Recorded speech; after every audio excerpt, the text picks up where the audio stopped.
Hello students, तो welcome to the class of physics. अपन chapter 4 ख़त्म कर चुके हैं, मूविंग चार्जेस एंड मैग्नेटिज्म। अब अपने पास में चैप्टर है चैप्टर नंबर 5 का नाम है अपने पास में मैग्नेटिज्म एंड मैटर। मतलब मैटर के अंदर कैसे मैग्नेटिज्म काम करता है। अब उसके अंदर अपन मैटर के बारे में पढ़ेंगे, अर्थ के मैग्नेटिक फील्ड के भी बारे में पढ़ेंगे। जैसे बहुत सारे टॉपिक्स इसके साथ में आएंगे। तो मैं छोटे से टॉपिक से स्टार्ट कर रहा हूँ। उस छोटे से टॉपिक का नाम क्या है, मतलब कॉमनली आइडियाज़ रिगार्डिंग मैग्नेटिज्म। मतलब मैग्नेट के बारे में आपको जो छोटे छोटे पॉइंट्स आपको पहले से पता है या फिर आपको पता होंगे, जिस इस लैंग्वेज के तरीके से नहीं पता होंगे, तो वो सारे के सारे मैंने यहाँ पे लिखे हैं।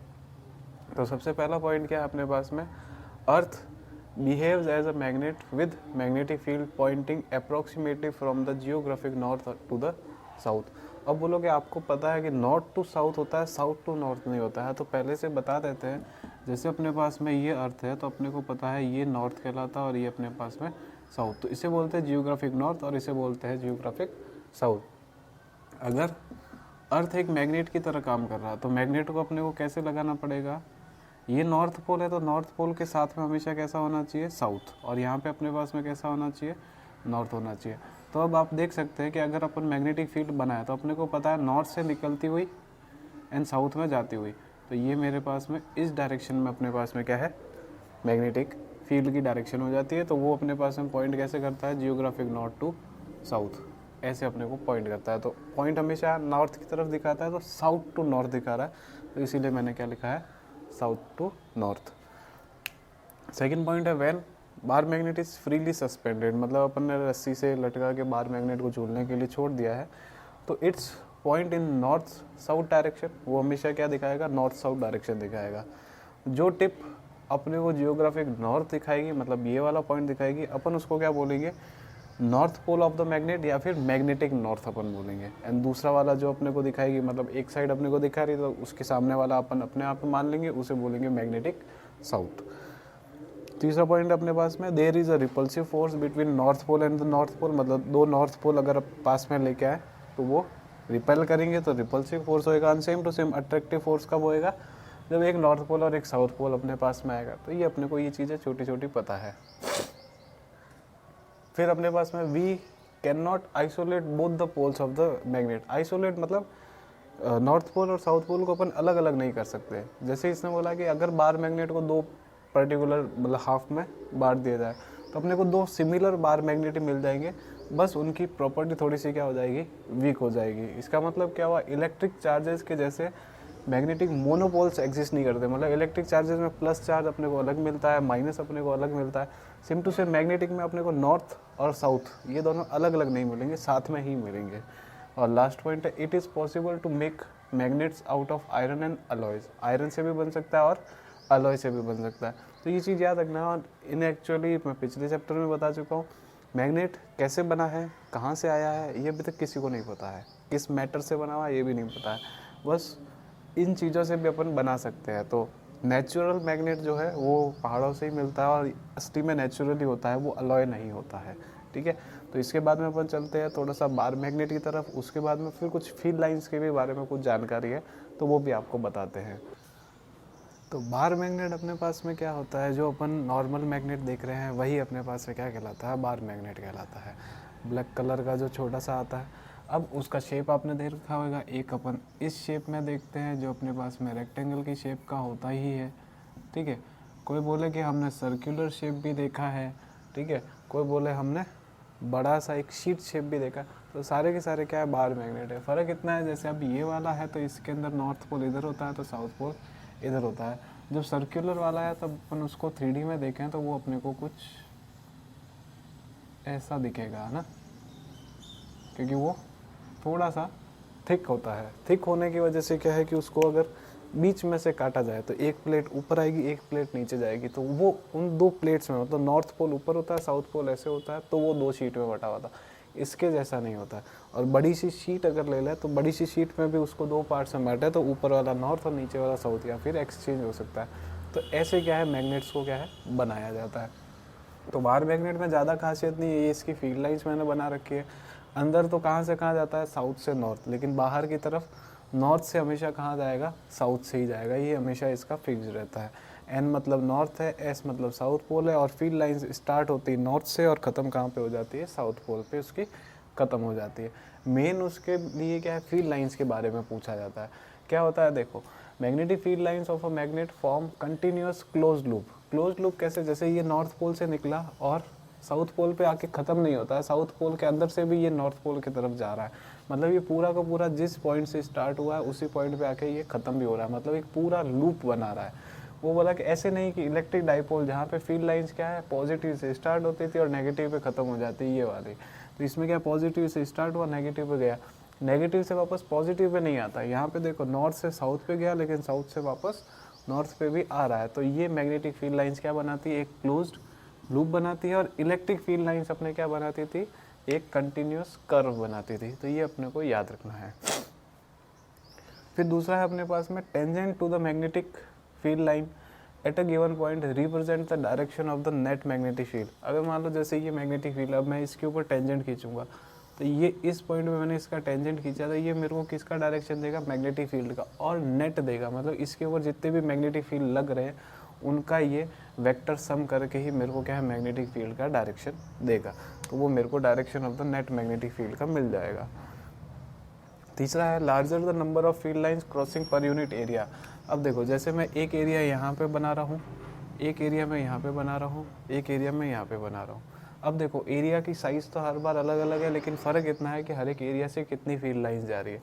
जैसे इस एरिया से अपने पास है 1 2 3 4 5 एंड 6, मतलब यहाँ पे 6 लाइनें जा रही है, यहाँ से 1 जा रही है और यहाँ पे 2 जा रही है। तो जहाँ पे फील्ड लाइंस ज़्यादा जा रही है वहाँ पे मैग्नेटिक फील्ड भी क्या होएगा, ज़्यादा होएगा। जहाँ पे फील्ड लाइंस कम जा रही है वहाँ पे मैग्नेटिक फील्ड क्या हो जाएगा, कम। तो यही है, larger the number of field lines crossing per unit area the stronger the magnitude of the magnetic field. अगर फील्ड लाइंस ज़्यादा उस एरिया से गई है तो मैग्नेटिक फील्ड का मैग्नीट्यूड भी क्या होएगा, स्ट्रॉन्गर, मतलब ज़्यादा होएगा। लास्ट पॉइंट है अपने पास में magnetic field lines do not intersect. वही का वही, जैसे इलेक्ट्रिक फील्ड में भी अपन ने पढ़ा था, तो ये मैग्नेटिक फील्ड लाइंस कभी भी इंटरसेक्ट नहीं करती। एंड अगर मान लो ये करे तो direction of the magnetic field would not be unique at the point of intersection, मतलब एक पॉइंट इधर आ गया तो एक पॉइंट इधर आ गया, बीच में ये कट हो गए, तब इसके बाद में ये यहाँ पे जाए या यहाँ पे जाए नहीं पता। तो एक पॉइंट में यूनिक डायरेक्शन अपने को नहीं मिलेगा कि इधर जाना है कि इधर जाना है, यूनिक डायरेक्शन नहीं मिलेगा, तो जो अपने पास में क्या है, पॉसिबल नहीं होता है। तो इसीलिए अपन क्या है, मतलब ये इंटरसेक्ट नहीं कर सकती है। तो ये चीज़ें क्या है, थियोरेटिकल थी इस चैप्टर के स्टार्टिंग में। अब थोड़ा सा पिछले चैप्टर का लेके अपन यहाँ पे आते हैं, तो अपन यहाँ पे पढ़ रहे हैं मेन चीज़ क्या, बार मैग्नेट। पिछले चैप्टर में अपन ने पढ़ा है सोलेनॉइड, तो अपन को ये बताना है कि बार मैग्नेट भी क्या है, सोलेनॉइड की तरह काम करता है या फिर उसके जैसा ही होता है। तो अपने को वो चीज़ प्रूव करना है। अपने को प्रूव करना है कि बार मैग्नेट इक्विवेलेंट सोलेनॉइड होता है, मतलब सोलेनॉइड का फॉर्मूला निकालो या उसका निकालो, सेम आता है। ये अपन पहले भी सर्कुलर कॉइल के लिए कर चुके हैं। सर्कुलर कॉइल के लिए अपने पास में फॉर्मूला आया था μ0 2m/r³, ठीक है। तो अपने पास में ये फॉर्मूला आया था ना, अपन इसी चीज़ को क्या है, सॉल्व करके अपन इसको बनाएंगे। सेम टू सेम यही वाला अभी आएगा, तो अपन मानेंगे कि ये क्या है, बराबर वाला फॉर्मूला बन रहा है। तो देखो अपने पास में ये सर्कुलर कॉइल है, एक पॉइंट P है जो r डिस्टेंस, ये सेंटर है, सेंटर से मतलब अपन ने हर बारी लेंथ मानते हैं L, यहाँ पे माना 2L, मतलब यहाँ पे L है तो यहाँ पे L है। बीच में एक्सिस है, उस एक्सिस से इस पॉइंट P पर डिस्टेंस कितना है, r है। यहाँ पे बीच में मैंने dx थिकनेस का मैंने क्या है, रिंग को काट लिया है, ठीक है। dx थिकनेस जिसका सेंटर से रेडियस कितना है, x है, और ये मेरे पास में जो a दे रखा है वो रेडियस ऑफ द रिंग अपने को दे रखा है, एंड अपने को फाइंड करना। तो मैं बोल रहा हूँ पॉइंट P पे अपने पास में मैग्नेटिक फील्ड निकालना है इस कॉइल के हिसाब से। तो देखो अपन ये फार्मूला रिंग ऑफ चार्ज में पढ़ चुके हैं, मैं इसी फार्मूले को यूज़ करूँगा यहाँ पे। यहाँ पे देखो μ0 तो μ0 का ही रह जाएगा, I भी यहीं रह जाएगा, a² भी यही रह जाएगा। अब वो सर्कुलर कॉइल था विद 1 टर्न, यहाँ पे क्या है, बहुत सारे टर्न है। तो बहुत सारे टर्न मेरे पास में क्या कहलाते हैं, देखो टोटल नंबर ऑफ़ टर्न्स मेरे पास में कितने होते हैं, कैपिटल N, ये आपको पता है इस चीज़ के लिए। तो अभी अपन इसको यहीं पे ही लिख देते हैं, नंबर ऑफ़ टर्न्स अपने पास में कितने होते हैं, कैपिटल N होते हैं, ठीक है। टोटल लेंथ अपने पास में कितनी है, अब टोटल लेंथ तो अपने को लेनी नहीं है, एक छोटा सा मैग्नेटिक फील्ड लेना है, तो छोटे से मैग्नेटिक फील्ड के लिए अपने पास में लेंथ कितनी लेंगे, dx, क्योंकि अपन dx के हिसाब से ही निकाल रहे हैं।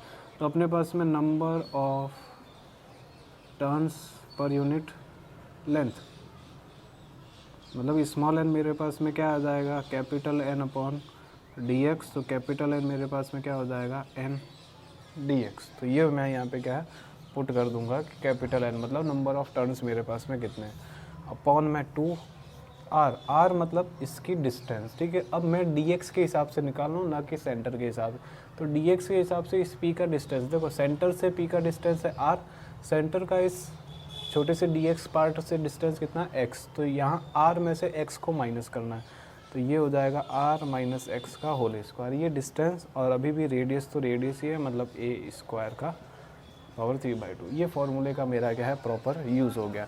तो अब देखो इसमें से जो चीज़ अपने बाहर निकल रही है अपन पहले बाहर निकाल लेते हैं। पहले बाहर निकालने की ज़रूरत नहीं, अपन यहाँ पे लिखेंगे since P is very far, P क्या है बहुत ज़्यादा दूर है, ठीक है। वो उसमें भी केस लिया था।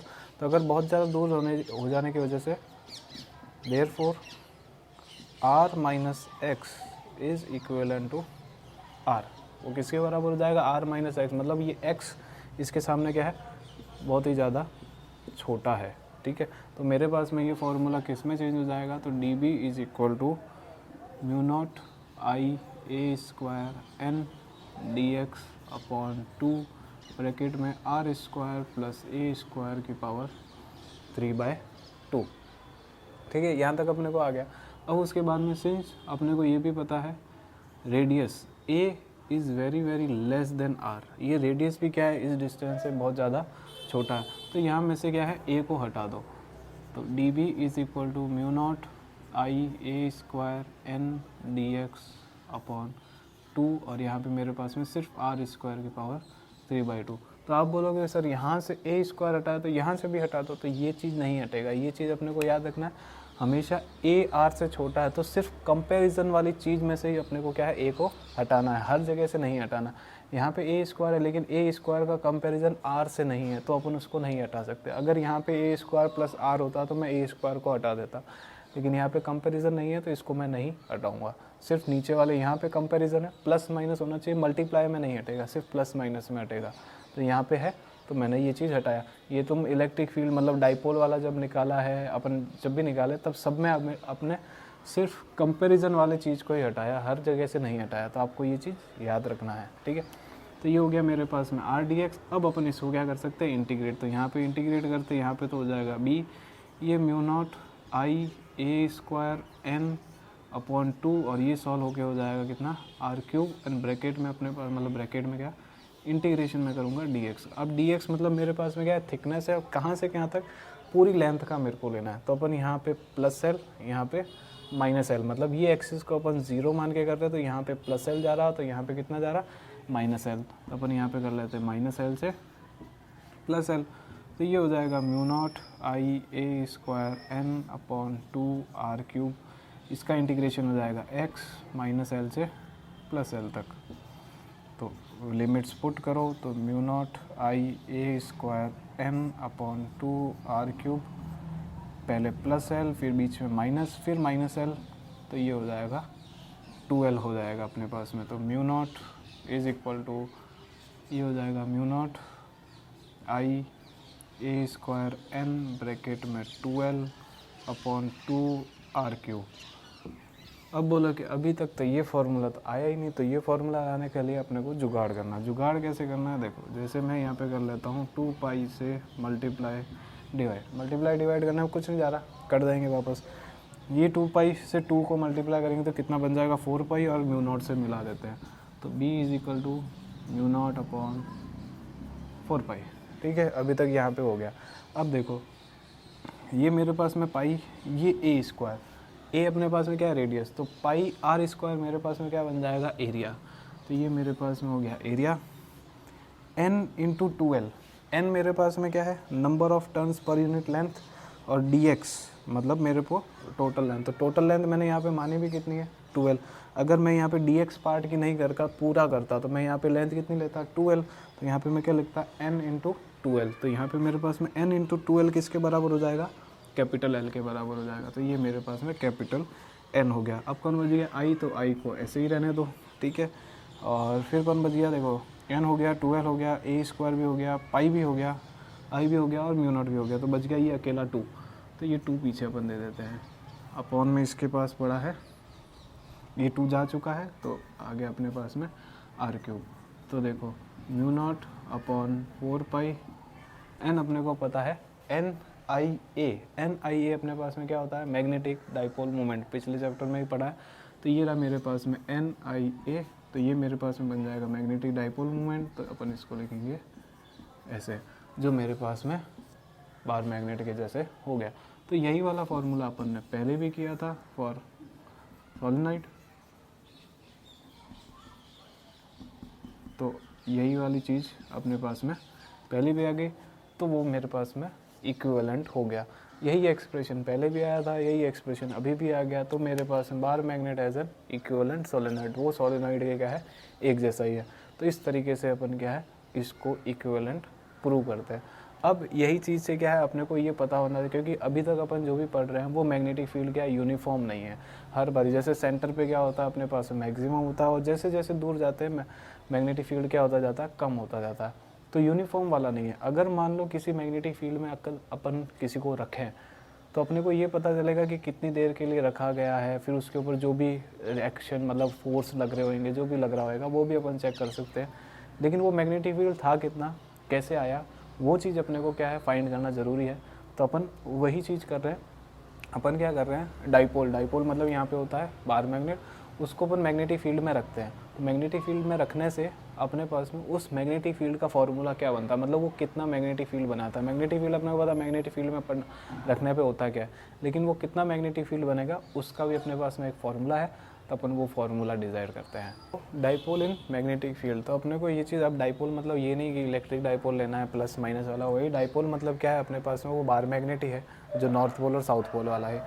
तो अपने को क्या करना है, उसको मैग्नेटिक फील्ड में। तो अब ये चीज़ अपने को याद रखनी है, या किसी ने देखा भी होगा कि अगर कंपास को, या फिर अपन जिसमें मैग्नेट रखा हुआ है जिससे अपन डायरेक्शन देख सकते हैं, उसको अगर मैं हायर मैग्नेटिक फील्ड या फिर किसी मैग्नेटिक फील्ड के एरिया में मैं अगर लेके जाऊँ, तो वो अपने को नॉर्थ डायरेक्शन दिखाता ही नहीं है। अदरवाइज अपने को पता है कि कंपास को मैं फ्रीली रखूँगा तो वो मेरे को क्या डायरेक्शन दिखाएगा, नॉर्थ दिखाएगा। लेकिन अदरवाइजली मैं उसको मैग्नेटिक फील्ड किसी और मैग्नेटिक फील्ड में लेके जाऊँ तो वो मेरे को नॉर्थ डायरेक्शन दिखाता ही नहीं है, वो क्या होता रहता है, फ्लक्चुएट होता रहता है। तो वही चीज़ है, जैसे मैग्नेटिक फील्ड मेरे पास में इस डायरेक्शन में चल रहा है और मैंने यहाँ पे कंपास लेके गया, तो वो कंपास हमेशा क्या करेगा, नॉर्थ ढूंढ रहा होगा। लेकिन ये मैग्नेटिक फील्ड हर बार क्या नॉर्थ ढूंढने नहीं देगा, तो वो या तो इधर जाएगा, फिर इधर जाके अगर उसको स्टेबल होना चाहेगा तो वो स्टेबल हो ही नहीं पाएगा।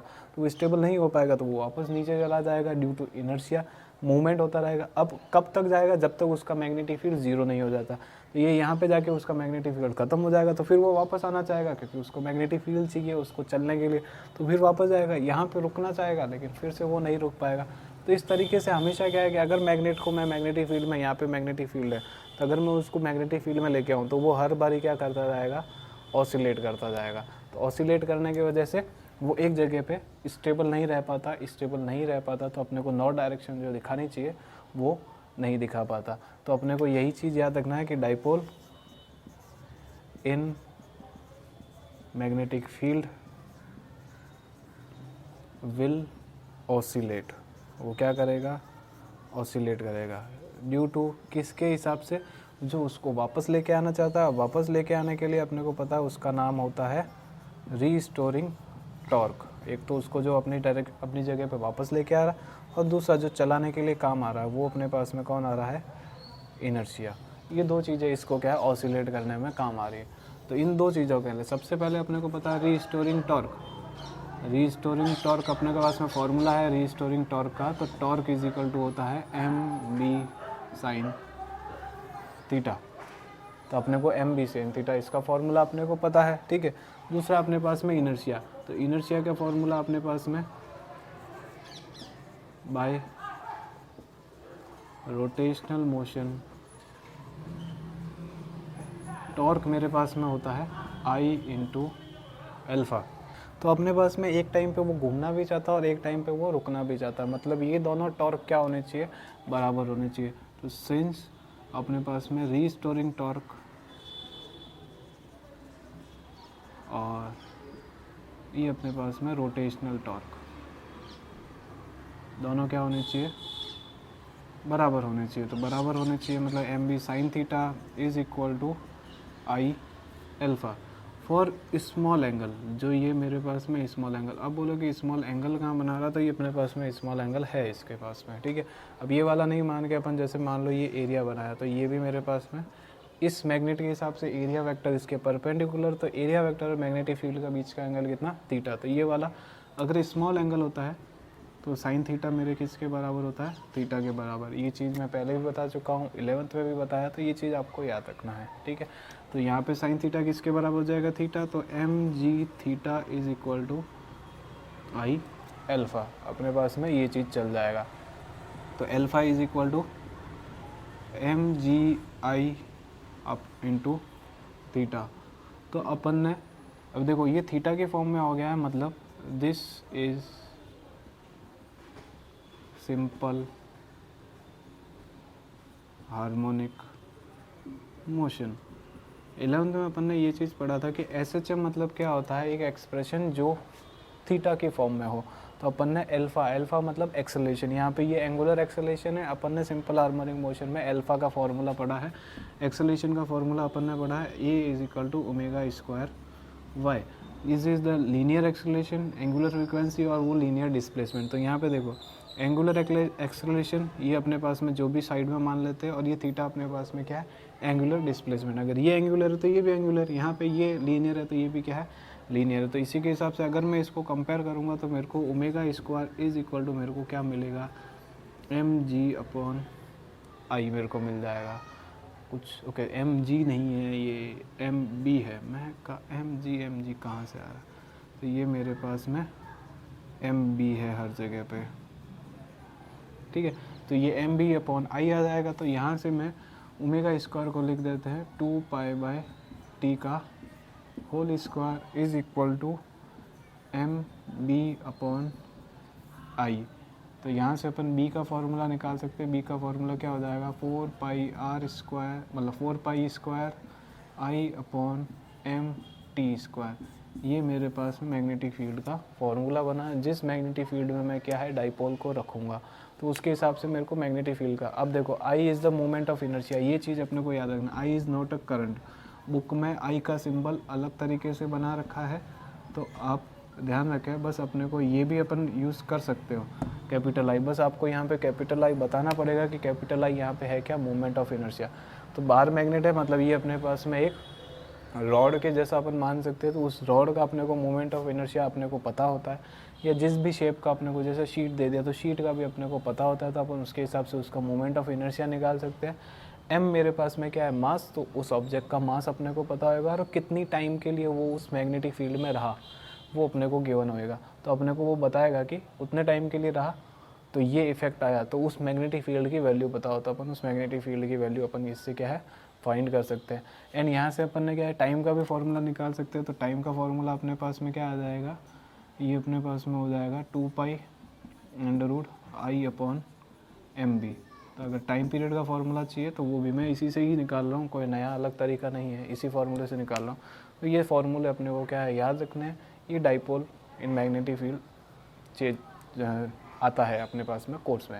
इसी के साथ में अपने ये भी याद रखना है कि इसकी पोटेंशियल एनर्जी कैसे होती है। अब मैग्नेट को अपन ने मैग्नेटिक फील्ड में रखा है तो उसका कुछ ना कुछ पोटेंशियल एनर्जी भी होगा। तो वो पोटेंशियल एनर्जी अपन कैसे निकाल सकते हैं, तो अपने को ये पता है पोटेंशियल एनर्जी अपन वर्क डन से निकालते हैं। किससे निकालते हैं, वर्क डन से। तो वर्क डन का फॉर्मूला अपन को पता है W is equal to rotational motion के हिसाब से टॉ डी थीटा। ये अपन इलेक्ट्रिक फील्ड में भी यूज़ कर सकते हैं। तो अभी अपने पास में टॉर्क का फॉर्मूला क्या होता है, एम बी साइन थीटा, ठीक है।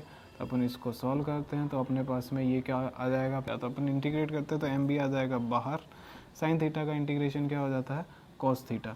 एंड अगर मान लो ये थीटा 1 से थीटा 2 तक है तो अपन ये भी पुट कर सकते हैं। तो अपने पास में ये वैल्यू आ जाएगी थीटा 2 कॉस थीटा 1। अदरवाइजली अपन को यहाँ पे क्या पुट करना है, सिर्फ साइन कॉस थीटा ही पुट करना है। तो ये क्या हो जाएगा मेरे पास में एम बी कॉस थीटा और माइनस में, क्योंकि साइन थीटा का इंटीग्रेशन होता है माइनस का कॉस थीटा, तो ये माइनस में आ जाएगा अपने पास में। तो अपन इसको वर्क डन क्या आ जाएगा माइनस का एम डॉट बी, तो यही चीज़ अपन ने इलेक्ट्रिक फील्ड में भी पढ़ा था। इलेक्ट्रिक फील्ड में अपने पास में टॉर्क का फॉर्मूला आया था P क्रॉस E, यहाँ पे आया था M क्रॉस B। वहाँ पे वर्क डन का फॉर्मूला आया था माइनस का P डॉट E, यहाँ पे आया है माइनस का M डॉट B। P वहाँ पे इलेक्ट्रिक डाइपोल मोमेंट था, यहाँ पे M मैग्नेटिक डाइपोल मोमेंट था, यहाँ पे वहाँ पे E इलेक्ट्रिक फील्ड था, यहाँ पे B मैग्नेटिक फील्ड। तो उनके हिसाब से क्या फॉर्मूला मैच कर रहे हैं, कुछ ज़्यादा चेंजेस नहीं है। तो अब नेक्स्ट में अपन पढ़ेंगे अर्थ के मैग्नेटिज्म के बारे में। तब तक के लिए आपको यही चीज़ याद रखना है। तो 2 डेरिवेशन इसके हो गए एंड फिर उसके साथ में एक मैग्नेटाइजेशन आएगा, वो बाद में। बाकी सब कुछ क्या है इसके अंदर थ्योरेटिकल है, तो अपने को वही चीज़ याद रखना है। तो तब तक के लिए आप इसको सही से लिखें एंड इसको याद रखें, जो क्या है एग्ज़ाम पॉइंट ऑफ व्यू से आपके काम आएगा।